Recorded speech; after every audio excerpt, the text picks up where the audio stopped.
Hello दोस्तों, मेरा नाम है संजीव। आज हम लोग करेंगे वर्कशीट नंबर 70। डेट है 21 दिसंबर 2020। Subject mathematics, class 9th।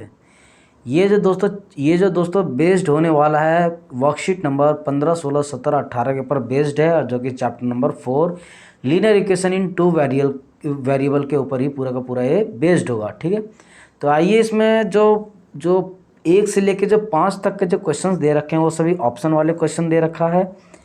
और इसके जो हर किसी में क्या होगा कि 4 ऑप्शन दिया है। उन 4 ऑप्शन में से एक ऑप्शन ठीक होगा। तो आइए सबसे पहले इसका हम पहला क्वेश्चन लेते हैं। फर्स्ट क्वेश्चन दिया हुआ हमें, which of the following is not a linear equation.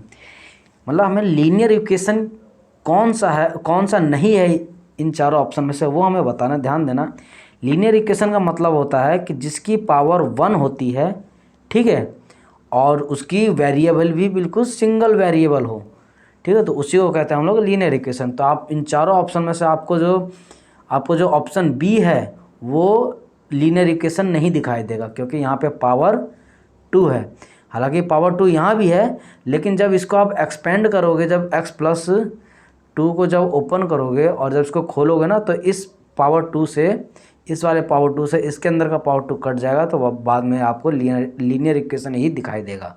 लेकिन जो ऑप्शन बी है वो बिल्कुल प्योर लीनियर इक्वेशन नहीं है। तो option B is the right answer दोस्तों। सेकंड क्वेश्चन देखते हैं इसका।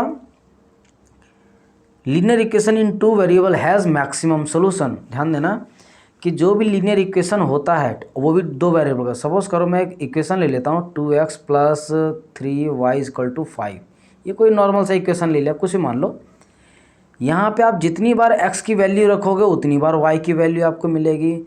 अब 1 करोड़ बार रखो, 10 करोड़ बार रखो, 1 अरब बार रखो, कितनी बार भी रखो, जितनी बार आप अलग अलग वैल्यू x की रखोगे उतनी बार अलग अलग वैल्यू आपको y की मिलेगी। ठीक है ना, तो इसका मतलब ये हुआ कि इसका इनफाइनाइट सॉल्यूशन होगा, मतलब अनंत, इनफाइनाइट। ठीक है ना, बहुत सारे जिसके हम लोग गिन भी नहीं सकते हैं, उतने सॉल्यूशंस आएंगे। ठीक है दोस्तों, तो option C is the right answer. अब हम लोग बढ़ते हैं इसके थर्ड क्वेश्चन की तरफ में। थर्ड क्वेश्चन दिया है कि when x = 0 represent the equation of.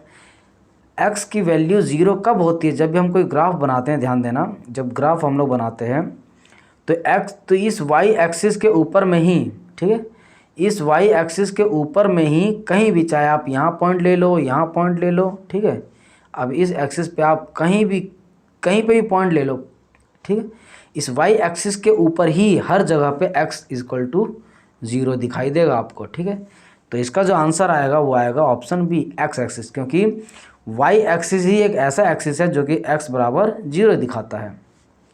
उसका फोर्थ क्वेश्चन लेते हैं हम लोग। Solution of the equation of this is या आर, इन चारों में से कौन सा ऑप्शन होगा? अगर आप क्लियरली चेक कर पाओ, यहाँ पे x और y की वैल्यू अगर आप पहले ऑप्शन ए का रख के देखो, फिर बी का रख के देखो, फिर सी का रख के देखो, तीनों में जब x और y की वैल्यू रखोगे ना, तो राइट साइड के बराबर, राइट में कितना दे रखा है 3, इसके बराबर आ जाएगा। तो इसका मतलब ये जो तीनों ऑप्शन वो बिल्कुल सही वाले ऑप्शन है। इसका मतलब जो फोर्थ जो पार्ट ऑल ऑफ दीज, इसका आंसर आएगा ऑल ऑफ दीज, क्योंकि ये तीनों सही आंसर हैं। आइए इसका फिफ्थ क्वेश्चन की तरफ बढ़ते हैं हम। दे रखा है कि x = 2 and y = 3 is the solution of the linear equation. हमें चेक करना है कि x की वैल्यू जब हम 2 पुट करते हैं और y की वैल्यू जब 3 पुट करेंगे, जो भी यहाँ पे इक्वेशन दे रखा है, इनमें से किसका सोल्यूशन है ये। आप इस वाले में रखोगे तो सोल्यूशन नहीं आएगा। इसका जो ऑप्शन आएगा वो है बी ऑप्शन। कैसे? ध्यान देना, दे रखा है कि x + 2y = 8। x की जगह आप 2 रखो, ठीक है, और 2 × y की जगह पे आप 3 रखो, ठीक है, बराबर 8। तो कितना हो गया? 2 प्लस में 3 दूनी 6 बराबर 8। तो लेफ्ट साइड में भी 8 आ जाएगा, राइट साइड में भी 8 आ जाएगा। ठीक है, तो option B is the right answer दोस्तों।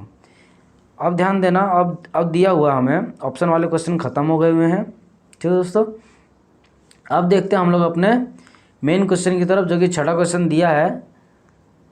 छठे क्वेश्चन में हमें दिया है कि the find any 2 solution of the equation. ये इक्वेशन दिया हुआ है, उसके हमें मिनिमम 2 सोल्यूशन निकालने हैं, और फिर उसके बाद चेक वेदर दिस, ये इस इक्वेशन का एक सोल्यूशन है या नहीं है। आइए देखते हैं कैसे निकालते हैं इसे हम लोग। अगर दोस्तों आप क्वेश्चन नंबर 6 को पढ़ो तो आपको जो इक्वेशन दिया हुआ है, इस इक्वेशन को अगर मैं ढंग से रीअरेंज करूँ तो x की वैल्यू इधर आएगी, ठीक है। जब x की वैल्यू इस तरफ आएगी यहाँ पर, और इसको जब ढंग से सॉल्व करोगे तो x + y = 5 आ जाएगा। मैंने कुछ नहीं किया, सिर्फ इसी वैल्यू को थोड़ा ढंग से रीअरेंज किया तो ये इस फॉर्म में आया, यानी कि x + 5 के टर्म में आया है। अब क्या किया है कि मैंने एक छोटी सी टेबल बना ली है ये वाली। इसमें क्या किया, पहले मैंने, अगर मैं जब x की वैल्यू 0 डालता हूँ, हैं, और इस इक्वेशन के अंदर जब पुट करता हूँ x की वैल्यू 0, इस वाले इक्वेशन पुट करता हूँ तो y की वैल्यू मुझे मिलती है 5। तो मैंने एक छोटा सा टेबल बना लिया। उसके बाद फिर क्या किया मैंने, उसके बाद क्या किया, जब x की वैल्यू मैं 1 रखता हूँ तो y की वैल्यू मुझे मिलती है 4, ठीक है। तो मैंने क्या किया यहाँ पे कि x की वैल्यू जब 1 मिली तो मुझे y की वैल्यू मिल गई 4। एक मैंने छोटा सा टेबल बना करके इसे टेबल में डाल दिया हुआ है, ठीक है। उसके बाद क्या किया, फिर उसके बाद हमें क्वेश्चन में क्या बोला है दोस्तों कि ये जो पॉइंट है, इस पॉइंट को हमें चेक करके बताना है कि ये इसका सोल्यूशन है या नहीं है। तो ध्यान देना, इसमें जो दोस्तों दिया हुआ है ना पॉइंट, ये जो 3 और 2 जो दिया हुआ है, ये 3 और 2, ये 3 जो है ये x की पोजीशन पे है, और y जो है ये, सॉरी 2 जो है ये y की वैल्यू है, ठीक है।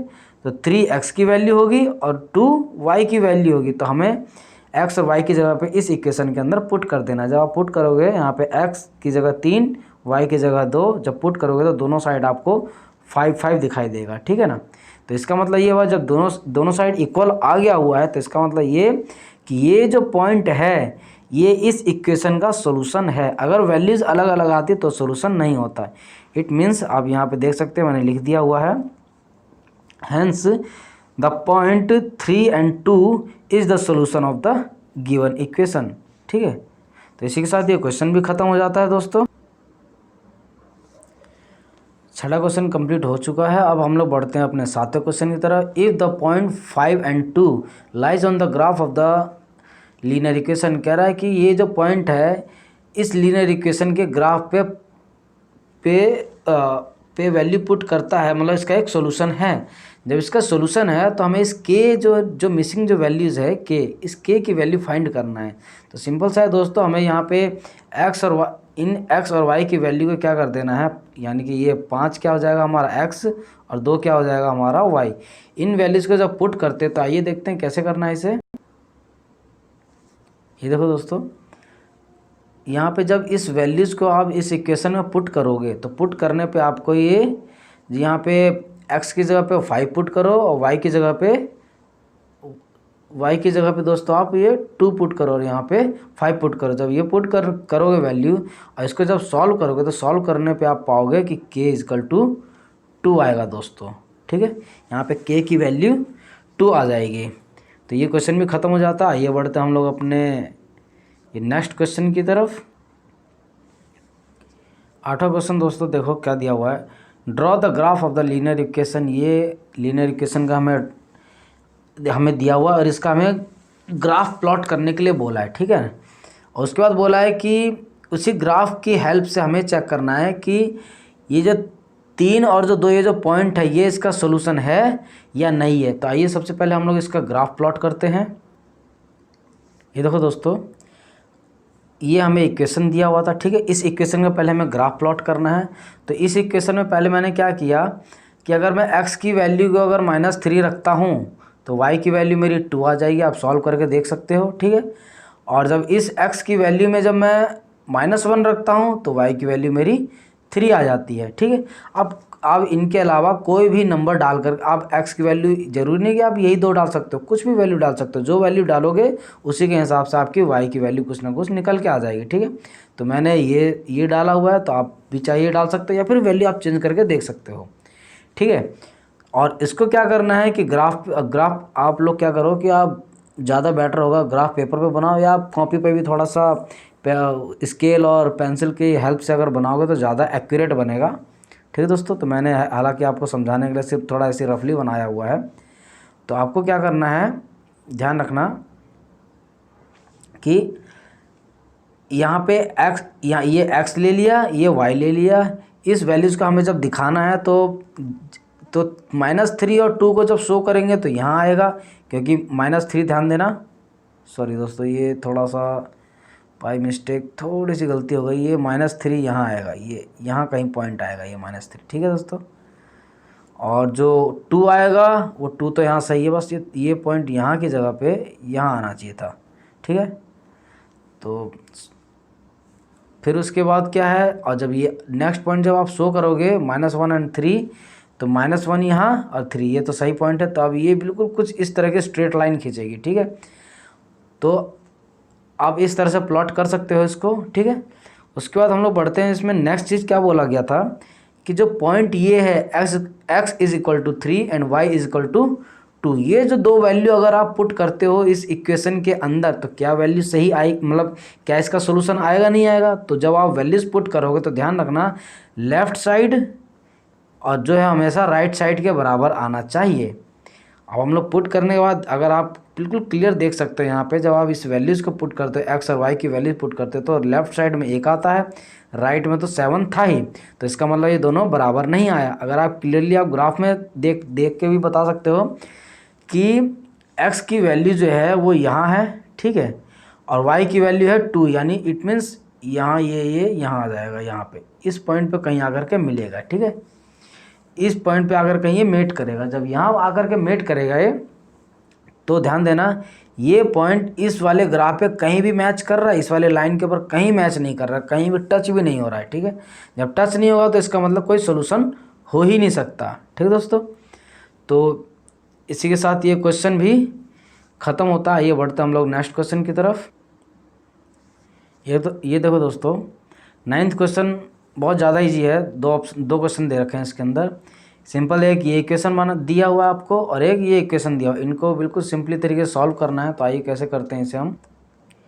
ये देखो दोस्तों, आपने 7th 8th क्लास में किया ही होगा ये चीज़। 7x - 9 = 16, ये -9 जब दूसरी तरफ जा कर के प्लस में चेंज हो जाएगा, फिर ये हो जाएगा 25, और 7 दूसरी तरफ आकर के ये डिवाइड में आ जाएगा। तो final answer will be the x = 25/7।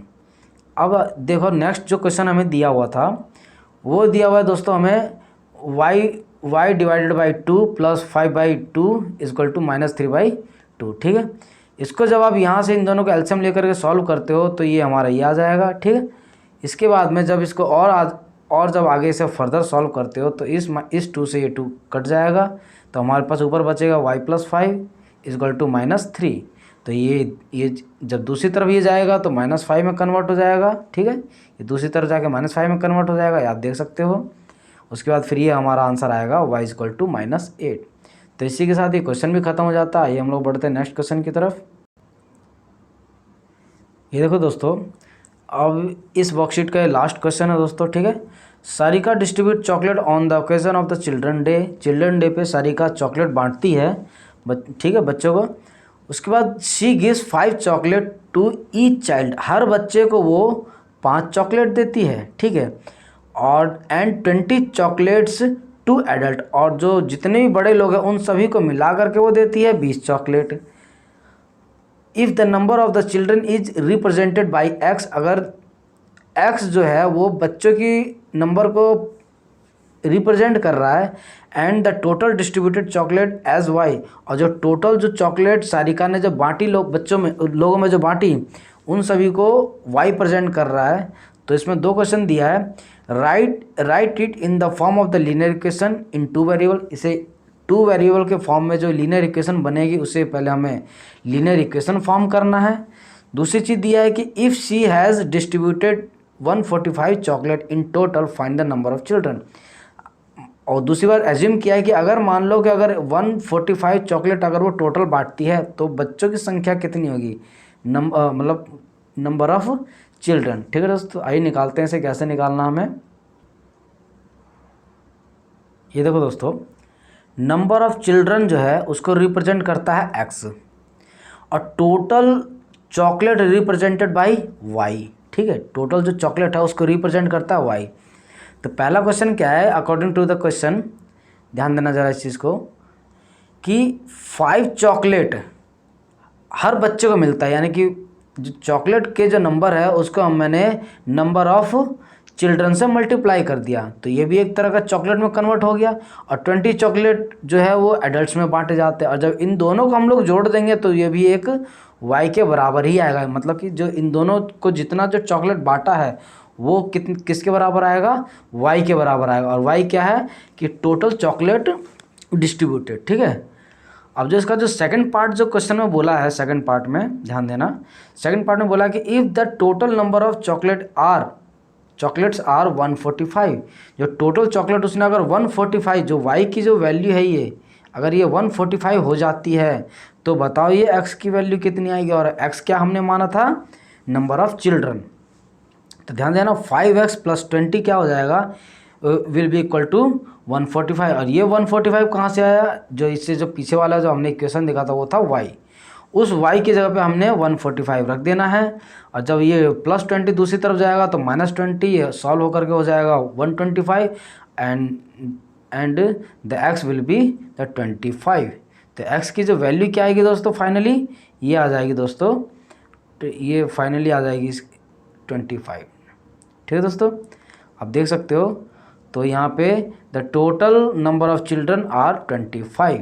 ठीक है, तो इसी के साथ ये वर्कशीट ख़त्म होता है दोस्तों। अगर आपको वीडियो अच्छा लगे तो वीडियो को लाइक करें, शेयर करें, कमेंट करें।